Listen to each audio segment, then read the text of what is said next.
Welcome to another episode of On This Day on the Grueling Truth Sports Network. I am your host for On This Day, Mike Goodpaster, and today, on this day, December the 13th, 1977, the night it rained tears. Now, you may not know what that is if you've seen the movie We Are Marshall. It's kind of the basketball version, but it is a version that it has probably not got the national recognition of the Marshall plane crash back in the early 70s.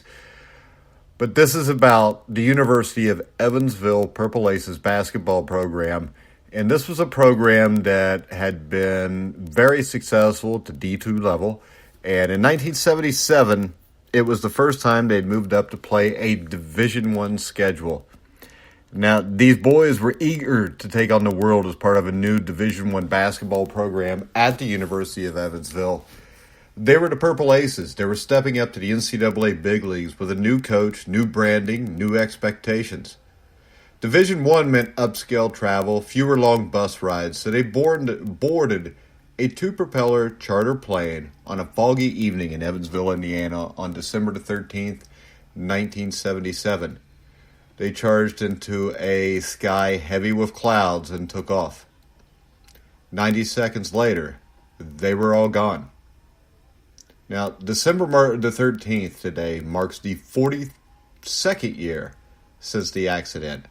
14 members of the team, their head coach, Bobby Watson, and 14 others en route to a game in Murfreesboro, Tennessee, including the athletic department staff, the local radio play-by-play man, perished when their flight failed to gain altitude.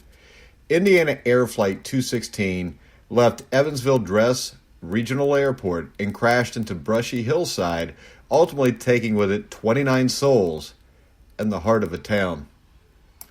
People old enough in Evansville to remember what happened, they talk about it the way others talk about the Kennedy assassination or where they were when the Challenger disaster happened. It left an imprint on the psyche of this city that's really quite remarkable. Evansville is a solidly Midwestern city in southwestern Indiana, and yet the events of what was commonly described as the night it rained tears is wed to that city forever.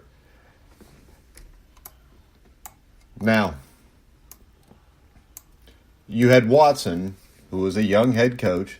He had been a high school star for the Blackhawks in the late 1950s in Pennsylvania.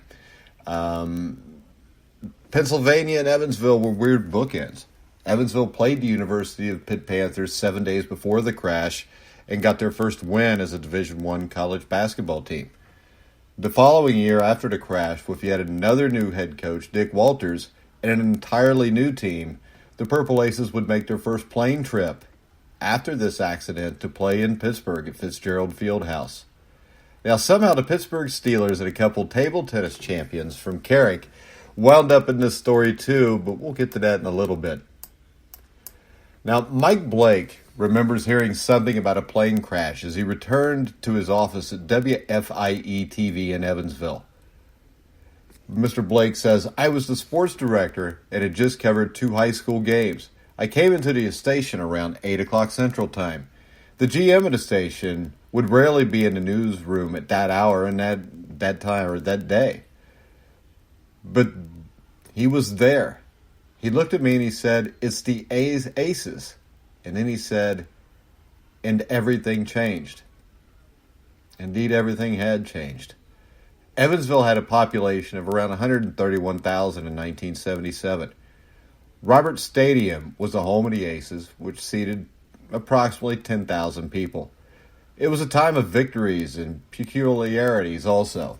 Legendary coach Aaron McCutcheon was dressing the team in, of all things, t-shirt uniform tops, orange for away games instead of warm-up suits. The players wore boxing robes on the bench. Everybody loved it. Sellouts were common. And remember, this is a world in the 70s where, you needed something to do on a Saturday night. There weren't video games to hang out on. You didn't spend all your time on your phone.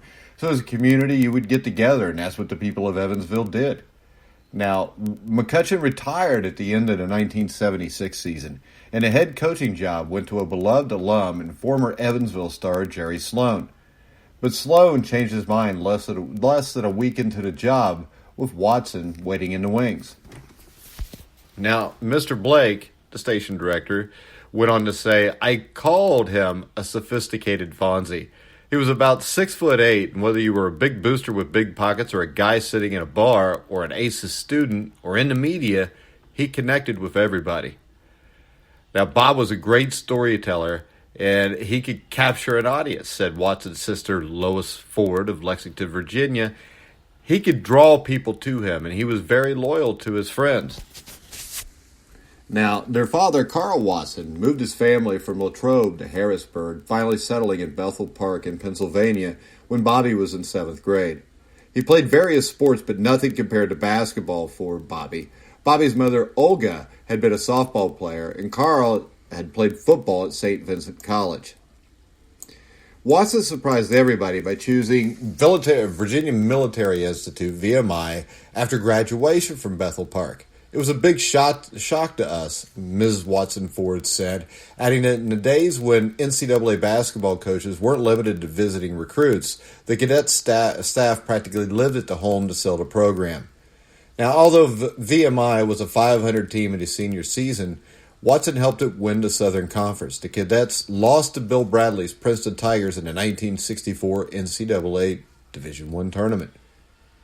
His personal coaching history began with a year at William Fleming High School in Roanoke, Virginia. Now, what followed for Watson was 2 tours of Vietnam. VMI grads had a 2-year military requirement. Watson earned 5 Purple Hearts for injuries served during his service. He was a very courageous guy who didn't talk much, but he did like to talk about everything else, said former Pitt basketball coach Tim Gugrich, who was now was an assistant a few years ago with the Milwaukee Bucks. He was an old friend of Watson's. The night of the crash, Mr. Gugrich said he and a small group of Pittsburgh area coaches and boosters, went to Bethel Park to pay their respects to Olga Watson. Upon his return to the United States, Watson became an assistant at Xavier University in Cincinnati, then Wake Forest in Winston-Salem, North Carolina, and was the head coach at Ferrum Junior College. The Watson family was always close-knit, and when he moved on to Oral Roberts University in Tulsa, Oklahoma, his sister followed. By then, Watson had a wife, Deidre, a 7-year-old daughter, Angela, and twins, Chandra and Lee.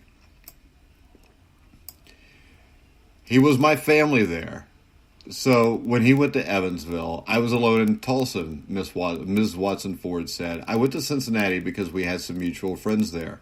Months before the crash, Watson had helped his sister move. As he walked out the door, he turned around and said to his friend, "Thanks for taking care of my little sister." Ms. Ford said that was the last time I ever saw him. Now, when Watson took over the ACES program, he made changes. And the coaches switched back to purple uniforms, tried to enforce a sense of we belong in the big league pride within the team and the community. And there were some in town who felt Evansville should not have abandoned a proven winner at the college Division II level.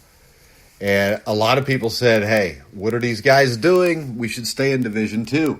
Now, one writer wrote sort of a negative story, but rather than get mad about it, Coach Watson said, let me take you out to lunch. Now, he told the writer, look, you could criticize me, but we haven't played a game yet. These kids haven't played a game. And before you knew it, that writer had become a disciple. That was the kind of guy Coach Watson was. He had a real impact in the short time he was the coach. The 1977 season for the Aces, their first in Division I college basketball, began with a home loss to Western Kentucky, and then 3 days later, the Aces lost to DePaul and the legendary Ray Meyer. Things were looking up, though. They beat the University of Pittsburgh at Roberts Stadium 90-83, and then they ran into Indiana State University, who at that point was led by Larry Bird, and let's just say Larry Bird was pretty good. And then the crash. Almost a year would pass before Evansville would play another game. And the fact that it could was testimony to the school and the town's determination to his then university president Wallace Graves would predict at a memorial days after the crash, From the ashes, this university will arise. It was a powerful statement and beautifully in tune with the sadness that the people felt. There was just this tradition, this identity between the Purple Aces basketball team and the people of Evansville. Now, beyond the shock of what happened, there were particular concerns. You got to remember, this was a pre-ESPN era. There was no million or billion-dollar contracts for NCAA basketball, so schools depended on ticket sales to help support the athletic program. Now, donations poured in from across the country after the tragedy, as well as offers of fundraisers. Accounts vary on this, but one credited Pittsburgh Mayor Richard Caligari was setting up a charity basketball game between the Pittsburgh Steelers and former Purple Ace players. Now, Tom O'Malley was the director of the Steelers Hoops program at the time, and he said it was a fantastic night. He was the assistant to Baldy Regan, who was a former Pittsburgh City Councilman and judge. He said it was very emotional. To tell you the truth, I'm getting a little emotional just thinking about it. We ran out there and the place was filled, but it was strange. It was dead quiet, not a murmur. But once the game got started, people got into it big time. Now, the Steelers were already well on their way to establishing their Super Bowl dynasty. They'd won 2 Super Bowls over the previous 3 years, and they did not send a B team for this game. Among the stars that played at Roberts Stadium that night in honor of the 1977 Evansville Aces included Franco Harris. University of Arizona head coach Sean Miller, who grew up in Beaver County and played for Pitt, was the ball boy that night. He and Mr. Regan's son, Patrick, also put on fancy basketball skills exhibitions, and the halftime show featured Carrick natives Rick and Danny C. Miller, who were among the best table tennis players in the world. Now, Mr. Miller recalled it was clearly a big, big night. You held your hat that night on how big sports can really be. What a difference people like the Pittsburgh Steelers can make in the lives of others beyond what they do on an NFL Sunday. I watched the team heal a community. I'd run into people throughout my lifetime who are from that part of Indiana or Evansville who would bring up that day or remembers the Steelers. Now, Joe Atkinson, he is a UE faculty member, filmed a documentary about the crash, From the Ashes. Now, I would highly suggest anybody that has any interest in finding out more about this to go look up From the Ashes. It is a brilliant documentary. Now, for that project, he interviewed Stafford Stevenson, an Evansville assistant coach who was not with the team because he was recruiting that week. Now, Stafford Stevenson described that Steelers game. And what he said about that was, to me, that was the first time after the plane crash that there was any joy in Roberts Stadium. That game meant a lot to this community. Now, Mr. Atkinson added that perhaps his favorite story of selflessness came from the Aces' arch-rival, Southern Illinois University. Every year, Evansville hosted a holiday tournament the week between Christmas and New Year's, Mr. Atkinson said. Now, Evansville took a call the morning after the crash. It was the assistant AD at Southern Illinois. He said, hey, we have a hole in our schedule at the end of the year. If you need someone to play in your stead, we'll do it. And they did it. They filled in for Evansville. And when the Salukis ran onto that floor at Roberts Stadium, where in the past they were so hated, a place that they had been routinely booed for decades, according to all the reports I saw, there was an eternal standing ovation from the Evansville fans. And SIU went on to win the tournament. Now, on the campus of the University of Evansville, there's a bricked area called Memorial Plaza. Basically, limestone panels with engraved names of the dead flank a fountain. The official name of this water feature is the Weeping Basketball. It's kind of a spear with rays of water to catch the light. And when it captures the rays of sun, it is extremely powerful. It has a sort of a life-affirming quality to it. And I coached football at Evansville, not at the university because they don't have one, but I coached a professional arena football team down there. And one of my big things about going to Evansville to take that job was just to see the campus and to see that. And when you see that and a light hits it just right, it's as powerful as anything you've ever seen. And, today there will be memorials, as there are every year. There'll be a service, I'd assume, because there has been in the past, at the downtown Ford Center, which was built after Roberts Stadium. Roberts Stadium was torn down, I believe it was in 2013. And there's a memorial wall that was dedicated at the center several years ago. And there's a separate memorial for first responders, those who, upon arriving on the scene, were shocked to discover the Purple Aces duffel bags strewn across the landscape. Ms. Watson Ford has attended a few of these events, but she cannot bring herself to speak at them. She said that it's kind of like managing pain. It never goes away, but you just kind of learn to deal with it. Watson's widow, Deidre, has not spoken publicly either. The family's younger girls are now successful folk pop singers in Nashville. They're called the Watson Twins, and they're graduates of UE. And if you go and you watch that documentary From the Ashes, you'll actually hear one of their songs towards the end of the documentary. And there was no voice recorder on board Flight 216. And it took the National Transportation Safety Board well into the next summer to finalize its report on what had caused the plane crash. It concluded that in addition to the crew's failure to remove gust locks on the rudder before takeoff, luggage had been improperly stowed, which created a significant weight imbalance. Now, the story here, I already knew this story, of course. I mean, I grew up in Indiana, and it was a big deal all over the state. But one thing that I didn't know, or maybe I did know back then, but I had forgotten about, but one of the really horrible epilogues of this was David Furr. He was a player that hurt his ankle so bad, they told him it would have been better off being broke than sprained.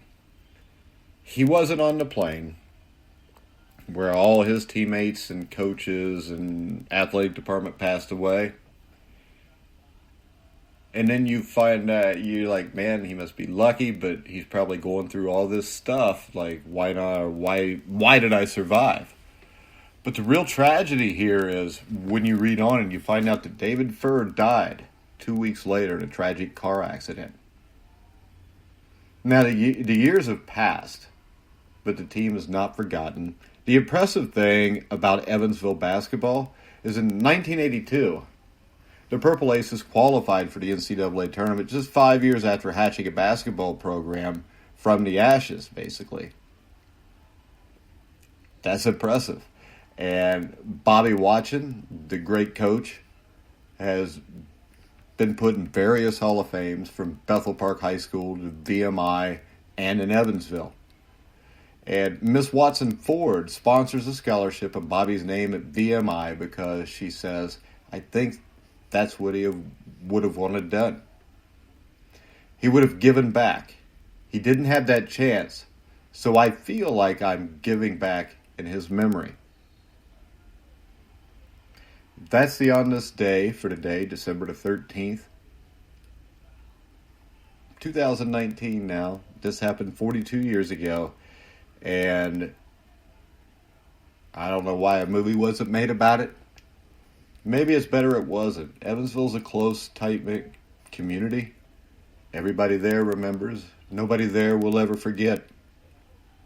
But I thought today it was a story that I would like to be able to convey to people that maybe had never heard about it. Because I grew up in Indiana. I grew up in a lot smaller town in Evansville. But people don't realize that in the 1970s in Indiana, basketball was everything. It was whether you were a small town of Milan, Indiana, or whether you were a big city in the state of Indiana like Evansville. That community, that sense of community, and to have a tragedy like that happen in Evansville is something that should never be forgotten. If you don't know about it, hopefully you found out today. But I want to remind everybody, you can hear On This Day every day. You can find it on thegruelingtruth.com right around 10 o'clock. We will be back tomorrow with the On This Day for December the 14th. I want to remind everybody, you can hear all of our shows on iHeartRadio, iTunes, Spreaker, Stitcher, TuneIn, wherever you find podcasts. you'll find the grueling truth. So, for my good pastor, you've been listening to The Grueling Truth, where the legends speak.